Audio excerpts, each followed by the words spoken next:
Hey guys, I'm Evan and this is Magnolias and Sunlight, and today is day 3 of my new series, DIY or Die, where we make a Halloween themed DIY project every day in the month of October. So let's dive in. Day 1, we made an advent calendar. Day 2, we've made a wreath. Day 3, we're gonna make some wall art. And I'm really excited to share this project with you because I haven't seen anything else like it, and I think it's gonna make for some really cool, unique art that I really want to see your versions of. But let's dive in with the inspo. So if you guys have been on Pinterest or Instagram or any area of the DIY crafty girl part of the internet, I'm sure you've seen where people go thrifting and pick up some really cute landscapes or cityscapes or whatever, and then paint ghosts on them or pumpkins or witches or whatever suits your fancy. And instantly you have some really cute Halloween art. So last year I wanted to do that, and I hosted a party, a little wine and paint night, and in preparation I had to go and pick up as many landscape paintings as I could find. I didn't want anything huge because people were going to take these home, but obviously a lot of other people were doing this as well because it was a trend, and I ran into having a hard time finding these things, honestly. I did end up with a couple and had a wonderful evening with my friend who came over, and we painted this cute, well, she took hers home, but I painted this really cute ghost painting with a little guy fishing in the background, the pumpkins, some smoke coming out, and this is just a really nice panel, acrylic board. And then I also did this one, which is a photograph of some ghosts on a dock, I guess. So it was a sepia tone photograph, and then I painted all the ghosts and the little candles and made a little ghost parade. And while this was a super fun activity, thrifting for these was just as fun because, you guys, I hit the thrift jackpot the day I walked in to find this painting. Not the other one, came from a different thrift store. But when I found this one, I also found this.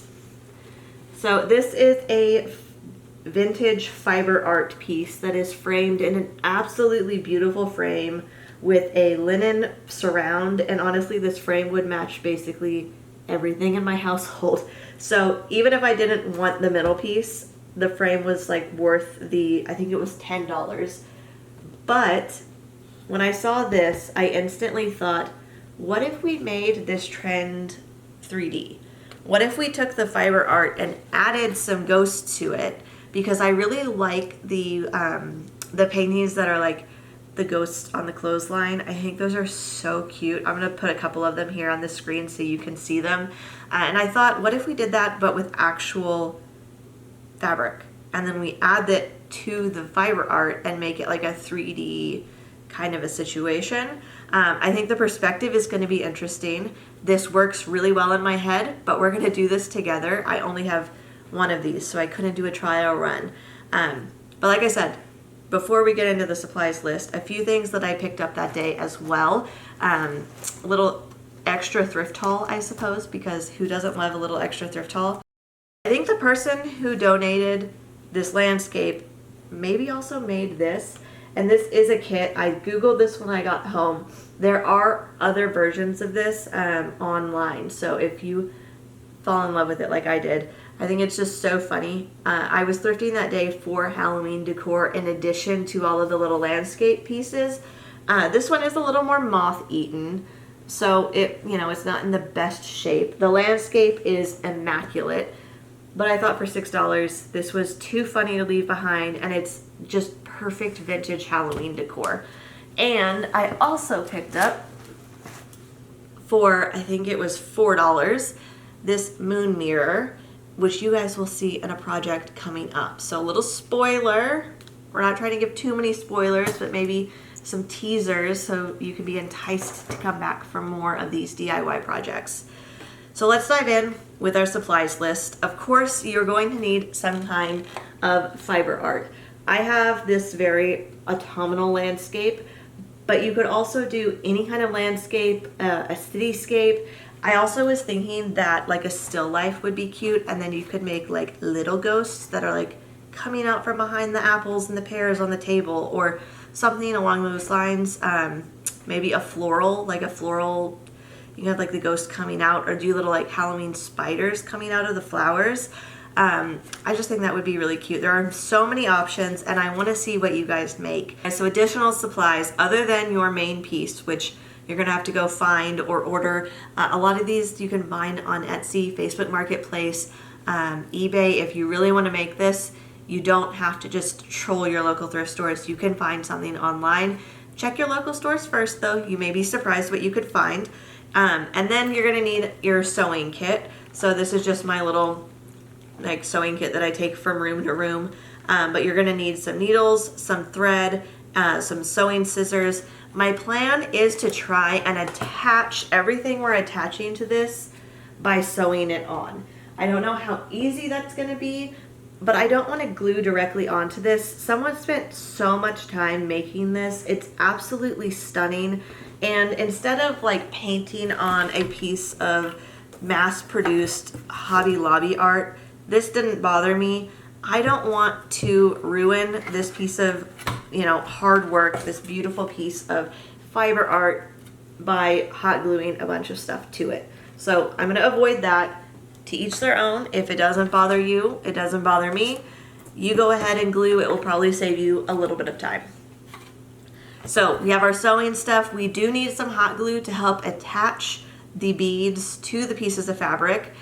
Speaking of the fabric, I have an entire box of doilies. This is something that I have been picking up at estate sales for quite a while. We have some really open weave ones that I think are pretty. I have a couple of mass-produced ones as well. I was thinking doily on top of this because I like that lace look. You could also just do like white fabric, like handkerchief fabric. One that I found when I was digging through my stash is this really beautiful coaster with the lace edge. And I think this could be a really cute little ghost, like even just like that. Oh, adorable. So cute. I'm just giving you guys options because I know that this stuff isn't always immediately easy to find. Some lace trim. This is a little more tea stain and it is a natural fiber, so it might fray a little bit more. Keep that in mind. In addition, I also have the not natural version, but this is vintage. I picked this up off of Facebook Marketplace. It's just a big bolt of probably polyester, mass-produced, machine-produced lace. And I think this will be good if we want to cut it up little because it shouldn't fray like the other lace will. I don't want to cut up any of the doilies. Those do start to kind of disintegrate when you start chopping them. We'll also need some beads. I'm going to use these as little ghost heads, and then we'll drape the fabric around, and then we can use the hole in the bead. Oop, that's paper from the back of this frame. And we'll use the hole in the bead to sew onto our canvas. And I have a couple of sizes here. All of these also from the thrift store. This is also from the thrift store. I like to collect these little candle holders or random vessels because I keep all of my craft supplies in them. It looks better on my shelf than a bunch of, plastic tubs. And then, because we're gonna go that one extra step, I have a little pack of tiny black beads. These are just glass seed beads, the kind that you use for embroidery, but also the kind that you can make like stretchy friendship bracelets and things out of. These are super easy to find, and I find these at the thrift store all the time as well. So actually this project is almost 100% thrifted, minus I think these were store-bought beads, but I do have them from the thrift store. These are just the ones I grabbed. First of all, I think I mentioned this earlier, and if I didn't, I'm going to mention it again. The perspective on this is going to be complicated. I am kind of a stickler for things making sense and perspective making sense. Also, I probably need to lint roll this. There is pieces of yesterday's wreath that has shed somehow and gotten on this. Additionally, we're going to take the frame off to make it easier to work. Luckily, this one was broken when I got it. So this makes it very easy for me to just slide this out. it's not actually broken. All of the staples just got undone. So I will tape that back in there with some paper fabric or like framing tape later. But for now, we're just gonna work with the actual crewel. And you know what? I am gonna lint roll this.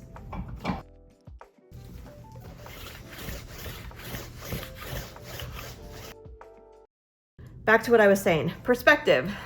Get these extra staples out so the dogs don't accidentally step on them. I'm thinking we'll do one big ghost down here, and I think this guy is just too perfect to not include. He's so cute and fluffy, and he's gonna be our foremost character. Additionally, I also, when I was going through my craft stash, found these buttons.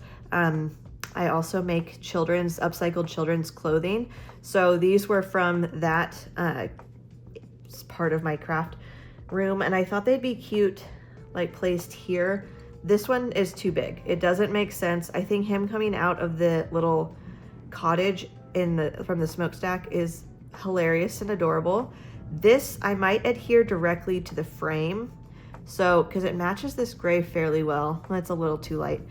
Regardless, I think we'll use it on the frame as the art going outside of the frame. The doilies, I think like this is gonna be too big, and this one is stunning, but the weave is too big, and I wanna save this for something else, something special. Oh, what about this one? This one's cute. And we could put a little bead in him. And then, yeah, that's good. I like that size. Okay, so we have this guy here, and maybe he's living over here. He hangs out over here with the cat. I just don't want them to look too, like, if they get too square, I feel like they start to look like Pac-Man ghosts, and we don't want that. So I might try and nip this one in and make it like long and narrow and not so Pac-Man, but that's like a perfect fold, honestly. This one's really cute. And then we're gonna, like, what if we put the little eyes on them? I don't wanna do this just yet because they're gonna roll everywhere, but that's cute. I also want some ghosts, like maybe outside of the cottage. I just noticed there's like a little lady crossing the bridge, so that's fun. We'll leave her alone. Maybe some ghosts flying across the sky up here or coming up over this tree. Just, you know, a little extra. We're going this far, we might as well do a little bit more. So let's try this one first, because this one we can't necessarily cut the ghost out because it'll start to fray, as you can see here. This one being like a machine made, it doesn't actually fall apart like that. But I like that this scallop detail will be the bottom of the ghost, and then we can cut out just an arch and then trim him up, make him a little more symmetrical.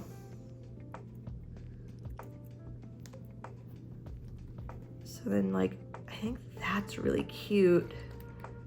But because these ones are 3D, I think we need to maybe layer him.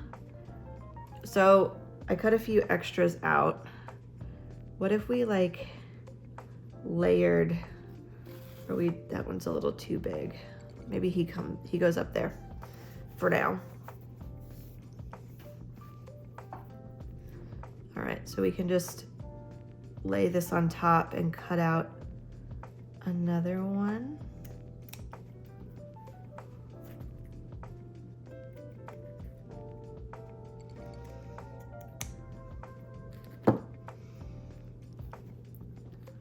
And then maybe another one. Let's try 3. See how that works. And we don't want them to pop up as much because they're further away. Maybe I'm overthinking this, but like that. And then what if, so I also went and grabbed these pearls. They're all plastic, so they're pretty cheap, and I already had them in my kit. What if we use that as the head to kind of give it some 3D round shaping, and then we glue. So let's grab the glue gun and start making some of these guys and then attaching them. This one, I don't want to put glue in it because it's so pretty, but what if we just try and add its eyeballs really quick? I'm afraid his eyes, if we use these, are going to be too small. It's going to work really good on those, but I'm worried that maybe it's going to look silly. You never know until you try. When you're sewing on a bead, put your thread through where your knot is in the back, and then thread your bead through your needle all the way down the thread, and then go back through this hole, but not through the bead, and that's gonna attach it. We also don't want him to have a pointy head. We want him to have a round head. So we're gonna kind of adjust that. And again, if we decide later on we want to use this little hanky for something else, we can just take this off because I'm very lightly sewing here. I am not putting a lot of tension on this.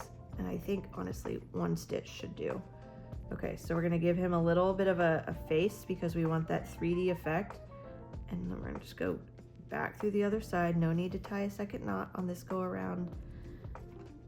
If we were doing something long term, we 100% would cut that off and then tie it and then start anew.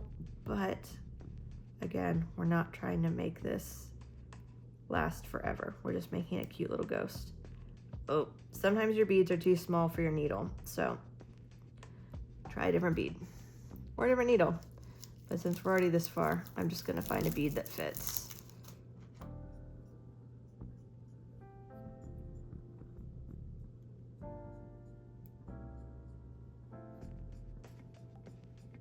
Okay, so pinch again, pinch, see if we pinch the back, we get that little crease that kind of like makes a face. And then straight through the back. Go through the bead on the upside and not on the down. I'm gonna pull that out and then we can just tie a little knot. These like, I'm telling you, stitches back here are huge. And I am doing that 100% on purpose because I don't want to ruin this handkerchief or this doily coaster, whatever it is, for all eternity. I want to be able to take this apart if and when I choose. Oh my gosh, I like it. Its eyes are a little small, but I also kind of love that they are. I don't know. We'll play with it. We'll see. I think that's really cute. And it's staying like ghost shaped and it's giving us that 3D effect at the bottom. So let's try this one. So this one, I don't mind gluing because again, this is just a mass-produced doily. So if he lives as a ghost for the rest of forever, I'm fine with that. We have a bead. I'm gonna put that in the middle. And then, okay, shape it. So add some to the sides of your bead. This one is like a rounded square. It's a little bit bigger than our circle beads. So I think it works well for this project. But it's also just what I had on hand. And then we're gonna kind of clump that together. Oh, he's cute. Okay, we're gonna add some more eyeballs.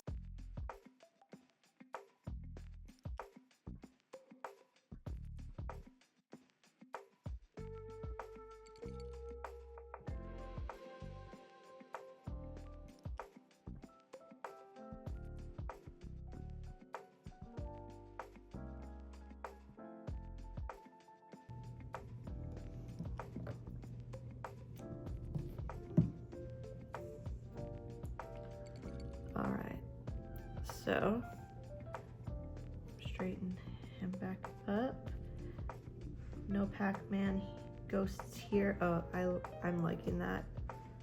He's cute too. This one's a little more scary. We might assemble it on here so we don't get hot glue on our ghosts. So I'm gonna take the biggest one of these, add a very small dab of glue, and then put our bead. And I'm gonna go where the hole is perpendicular to the top. And I might use a needle to kind of tease that down with onto that glue. There we go. That way I don't burn myself. Okay, now we're gonna put some more glue, being careful not to cover up the holes because we obviously want to use those, and maybe a little tiny bit on either side. I feel like I'm shaking and it's not that, you know, we're not that crucial. So not that big of a deal. And then kind of make a little dome. And then the same thing with this third one to get some more layers. Just do a light layer of glue on the outside. And go up top.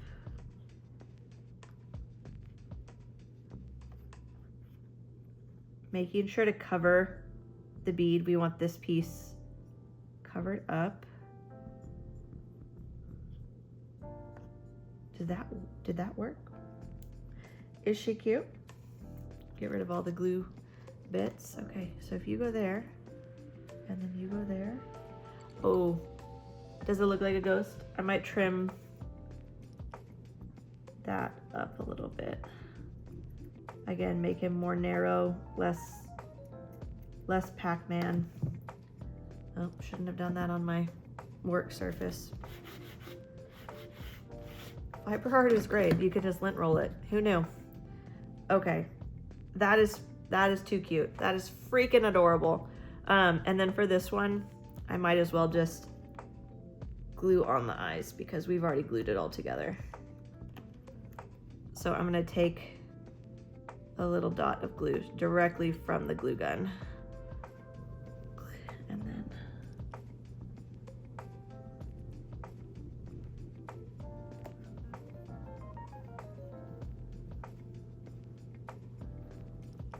clean up the glue string. That was, yikes. Okay.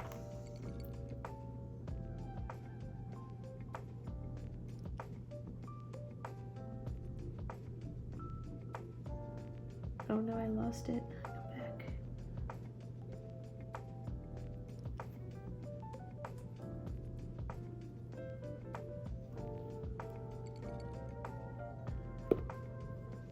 That one's too little. Those eyes don't match. We need matching eyes. Okay.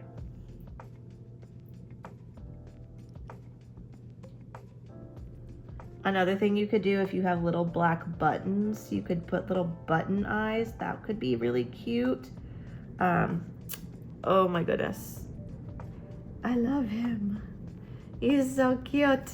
Okay, so we also have this one. We add another. Are we just like really going for it? Are we making a really big one? Let's do it. Let's make another ghost.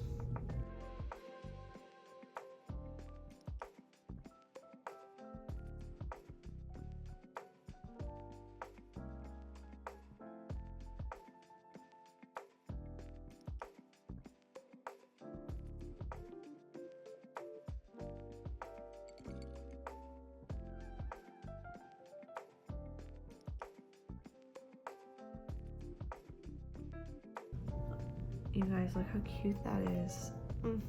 Okay. So we have that. We can put that out of the way. We have this little guy. Now I feel like that one needs that, like, its eyes are stupid. Okay, I'm gonna pause the video and we go find new beads.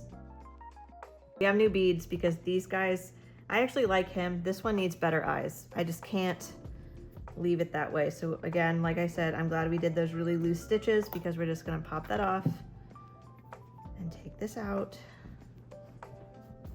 Remove these eyeballs.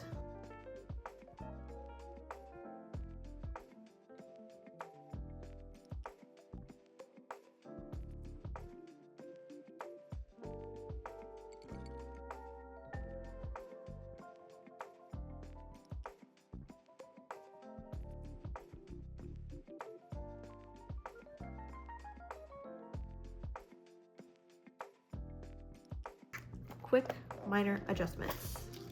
That's all we needed. Okay, so how do we feel about these mini ghosts? And a little cat. We have that guy. I do have these little ones that we could put popping up above. Okay, we'll do one more. Let's do one, or yeah, let's do one more.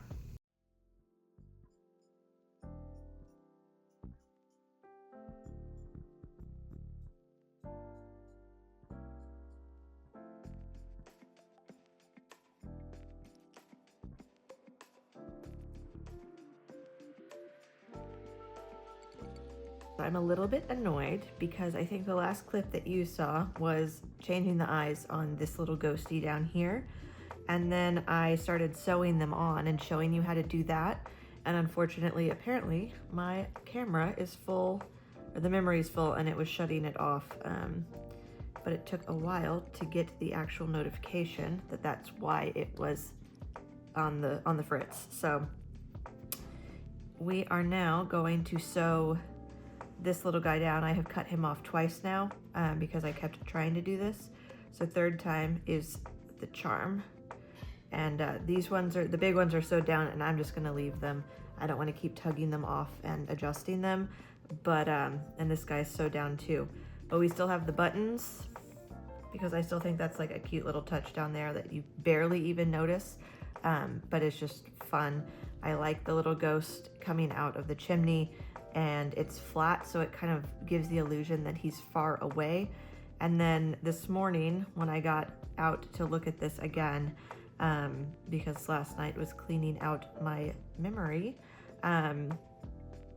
he was just sitting off on the side. I had decided not to use him, and then it looked so sad. So I'm gonna add these two on so you can see how we're gonna sew them.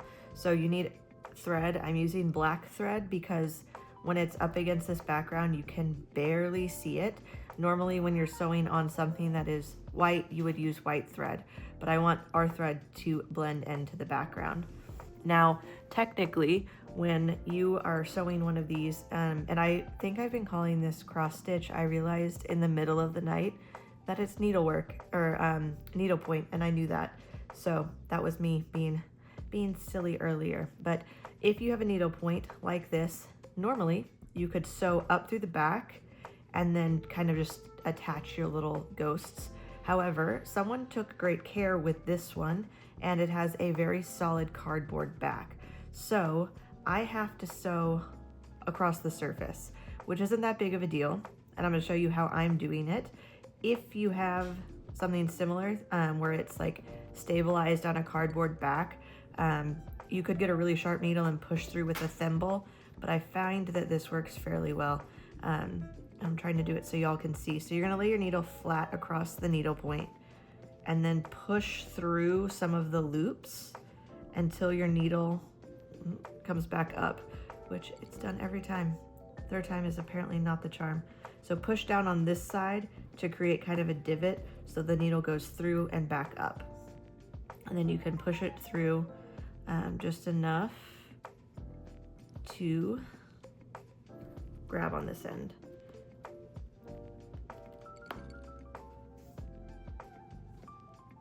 Okay, there we go. So our knot's gonna pull in there, and then we're gonna take our ghost and we're going to go through that bead that is inside that makes up the ghost's head. Make sure you're going through the correct side of your ghost. And I'm just doing a very large basting stitch, and I'm not pulling. The sign of a really good needlepoint is when all of these stitches are really even. So I don't want to cause a situation where I'm pulling some of those stitches out. And you're just gonna do the same thing back behind. It's a little harder when you're working behind the ghost because you can't really see what you're doing, but it's doable. And I'm sorry, I just shook y'all really bad. And then just kind of sew a couple of times through the back if you have a part where it like his side on the side is coming up. So I'm gonna go back through this side. Anyway, what I was saying was I don't want to pull so hard that I loosen any of these stitches because the person that did this was quite good at their craft, and all of these stitches are very even and symmetrical. So we're using really loose stitches where I can clip these off if I choose to do so. And I've proven that these are the right kinds of stitches because I've had to cut this off, like I said, multiple times in order to get this clip.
So that is day 3 all wrapped up. We have now a really fun and interchangeable piece of art. Kind of like yesterday's project, we can take the ghosts off and have just a beautiful autumnal needlepoint again.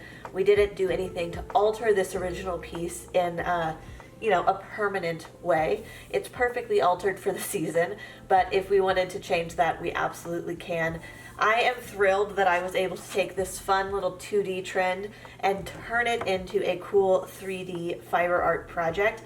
I hope a lot of you guys replicate this, and I would love to see the needle points that you find, or the crewel, or the cross stitch. More than anything, I'm really happy with how the perspective turned out. I know in the beginning I was saying that that would be probably the hardest part to making this look good, but just by altering the size in our little ghost, we were kind of able to come up with the same perspective as this, where we just altered the size of the ghosts as they go back. It's a lot easier to do when you're painting them onto a pre-existing painting than it is to make them out of, vintage lace and upcycled materials, because I can actually say that this entire project, except for maybe the beads and the needle we used, are thrifted, which was really fun. All of the fiber I bought at estate sales or at flea markets, thrift stores. The original needlepoint came from a Goodwill, and all the thread we used was also a Goodwill or estate sale find. So it's a fully upcycled, really fun way to change up your art for this Halloween spooky season. All right, so that is all we've got for today. Come back tomorrow for day 4. We are switching it up with another project, and this is just the first drop in the bucket, guys. We have a whole month. We haven't even finished the first week of projects. I'm so excited to show you guys what we have in store. So make sure you're following along either on Instagram. I will put my handle, it's at Magnolias in Sunlight, here on the screen and linked down below, so that you can keep up on those quick, shorter videos. But also make sure that you're following along here so you guys don't miss the full step-by-step tutorials. I will see you guys tomorrow for day 4. Bye.